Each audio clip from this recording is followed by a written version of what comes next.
நாகப்பட்டினம் மாவட்டத்தில் குறுவை அறுவடை பணிகள் முடிவுற்று சுமார் 1,62,000 ஏக்கரில் சம்பா தாளடி விவசாயம் மேற்கொள்ளப்பட்டுள்ளது. இந்த நிலையில் தமிழகத்தில் வடகிழக்கு பருவமழை தீவிரமடைந்துள்ள நிலையில் நாகப்பட்டினத்தில் தொடர்ச்சியாக கனமழை பெய்து வருகிறது. முக்கியமாக நேரடி விதைப்பில் முளைக்கப்பட்ட நெல்லானது முளைத்து 30 நாட்கள் ஆன நிலையில் தொடர்ச்சியாக பெய்து வரும் கனமழை காரணமாக 30 நாட்கள் ஆன வளர்ந்த நெற்பயிர்கள் அனைத்துமே முழுமையாக தண்ணீரில் மூழ்கி இருக்கக்கூடிய காட்சிகளை நம்மால் பார்க்க முடிகிறது. இப்போ நம்ம இருக்கிற இடம் பாலையூர் பகுதியில் இருக்கிறோம். இந்த பகுதியில் பாத்தீங்கன்னா சங்கமங்கலம், பாலையூர், செல்லூர், வடகுடி, தெத்தி, மேலநாகூர், அலிஞ்சமங்கலம், சங்கமங்கலம் உள்ளிட்ட சுற்றுவட்டார பகுதியில் முழுவதுமாகவே அந்த முளைத்த நெற்பயிர்கள் தெரியாத அளவிற்கு முழுவதுமாக மழைநீர் சூழ்ந்து வெள்ளக்காடாக காட்சியளிக்கிறது. சுமார் ஒரு வார காலமாக இந்த மழைநீரில் உள்ள சம்பா இளம் நெற்பயிர்கள் முழுவதுமாகவே அழுகி போயிருக்கக்கூடிய காட்சிகளை நம்மால் பார்க்க முடிகிறது. சுமார் ஏக்கருக்கு 35,000 செலவு செய்து கைக்கு எட்டாத நிலையில் விவசாயிகள் பரிதவிக்கக்கூடிய காட்சிகளை நம்மால் பார்க்க முடிகிறது. இப்பொழுது நம்மளுடைய விவசாயி தமிழ்ச்செல்வன் நம்மோடு இருக்கிறார். அந்த எவ்வளவு செலவு செய்திருக்கிறார், எவ்வளவு பாதிப்பாயிருக்கிறது, அந்த வேதனை நம்மோடு அவர் பகிர்ந்து கொள்ளக்கூடிய காட்சிகளை நேரடியாக பார்க்கலாம். வணக்கம். எந்த மாதிரியான பாதிப்பு நடந்திருக்கீங்க, உங்க மனநிலை எப்படி இருக்கு, நீங்க ஏக்கருக்கு எவ்வளவு செலவு பண்ணீங்க, இந்த பயிரை உங்களால மீட்டெடுக்க முடியுமா? நாங்க ஏக்கர் கிட்டத்தட்ட 35,000 கிட்டத்தட்ட செலவு பண்ணையா. இந்த ஆரம்பத்துல குருவைக்கு நெல் போடுறதுக்கு ரொம்ப கஷ்டப்பட்டோம். மறுபடியும் பாத்தீங்கன்னா சம்பா தாளடியிலாவது நாங்க ஏதாவது சரி பண்ணிக்கலாம்னு பார்த்தோம். முதல்ல பெஞ்ச மழையில எல்லாமே முழுகி போச்சு, எல்லாமே நனைஞ்சு கிடந்துச்சு.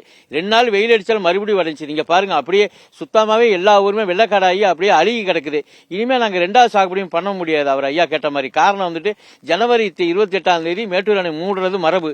பருவம் தவறி போச்சு. இனிமே மழை முடிஞ்சு போச்சுனாக்கா அப்புறம் எங்களுக்கு தண்ணி கிடைக்காது. எங்களுக்கு நிலத்தடி தண்ணி இல்லாத ஒரு மறு சாகுபடி எங்களுக்கு செய்ய முடியாது. தமிழக அரசு எங்களுக்கு ஒரு குழு அனுப்பி ஒரு கருணை காமிச்சு எங்களுடைய கோரிக்கைகள் நிறைவேற்றி எங்களை ஆய்வு செய்தாங்கன்னா சிறப்பா இருக்கியா.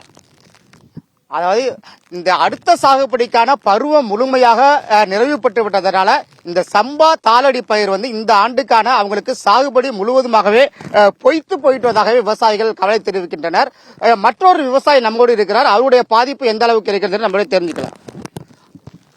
வணக்கம் ஐயா, நான் பாளையூர்லேருந்து சிவகுமார் விவசாயி பேசுகிறேன்.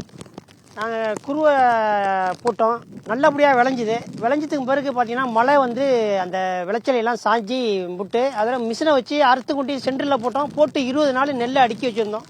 அடுக்கி வச்சு பாருங்கள், நெல் போடக்கூடிய போது சென்டரில் போடும்போது பார்த்தீங்கன்னா நெல் முளைச்சி போய் தூக்கி சாக்கை எடுத்து மிஷினில் கொட்டும் போது பாதி நெல் முளைச்ச நெல், பாதி நெல் முளைக்காத நெல் மிஷினில் கொட்டுது, முளைச்ச நெல் முட்டையோட வீட்டுக்கு வந்துருச்சு. இதில் பாதி பார்த்தீங்கன்னா அதில் லாஸு. இப்போ அதுக்கு பிறகு கடன் உடனே வாங்கி இப்போ பார்த்தீங்கன்னா சம்பா நடுவு நட்டோம். அப்புறம் நேரடி விதைப்பு தெளிச்சது, தாளடி வேற தெளித்தோம். எல்லாம் இன்னைக்கு 20 நாள் ஆகுது. இன்னைக்கு 18 நாள் ஆகுது, தண்ணியிலே இருக்கு. அந்த தண்ணி வடியாமல் அந்த பாருங்க, இந்த இதுதான் அந்த நாத்தோட நேரடி விதைப்போட நிலைப்பாடுகள். இது இந்த சம்பா விதைப்போட அது அந்த பயிர். இவ்வளவு சூழ்நிலை மறுபடியும் விவசாயம் நாங்கள் பண்ண முடியாது. ஏன்னு கேட்டீங்கன்னா இப்போ எங்களுக்கு பயிரோட காலகட்டங்கள் முடிஞ்சு போச்சு. அடுத்து நாங்கள் இனிமேல் சாகுபடி செஞ்சோம்னா இன்னொரு 2 மாதம் 3 மாதத்துக்கு தண்ணி வராது. அப்போ சாகுபடி பண்ண முடியாது. இப்போ விவசாயிகள் கெதி ரொம்ப நெருக்கடியாக இருக்கிறோம்.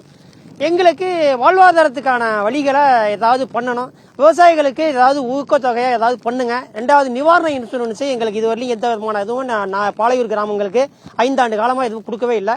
அதனால எங்களுக்கு நிவாரணங்கள் கொடுத்து இன்சூரன்ஸ் நிவாரணங்களை கொடுத்து ஏதாவது உதவி பண்ணாதான் விவசாயிகள் பாதி பொழைக்கலாம். இல்லைன்னா வர்ற ஆண்டுகளில் தரிசா போடணும். 2வது எங்களுக்கு இப்போ நாங்கள் என்ன பண்ணுறதுன்னு தெரியல. குடும்பத்தோடு நாங்கள் சாகுறதா இருக்கிறதாங்கிற சூழ்நிலை இருக்கிறோம். ரொம்ப நெருக்கடியாக இருக்குது. குடும்பங்களை நம்ம வாழ முடியாத. இப்ப பாத்தீங்கன்னா இங்க உள்ள பகுதியுடைய விவசாயிகளை நம்ம சொல்றாங்கன்னா அவங்களுடைய விவசாயம் செய்ய வேண்டிய சூழ்நிலையிலேயே இல்லைங்கிற ஒரு மனநிலைக்கு தள்ளப்பட்டிருக்கிறார்கள்.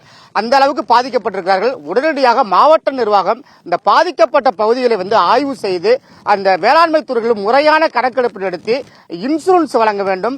அதே போல மறுசாகுபடிக்கான அந்த உரம், நெல் விதைகளை இலவசமாக தொகுப்பாக வழங்க வேண்டும். ஆய்வு பண்ற அடுத்த ஆண்டுக்கு நிவாரணம் வழங்க வேண்டாம். தற்போது உடனடியாக நிவாரணம் வழங்கும் என்ற கோரிக்கையை வைத்திருக்கிறார்கள். அரசு செய்ய வேண்டும் என்று எதிர்பார்ப்பே இந்த மக்களுடைய கோரிக்கையாக இருக்கிறது.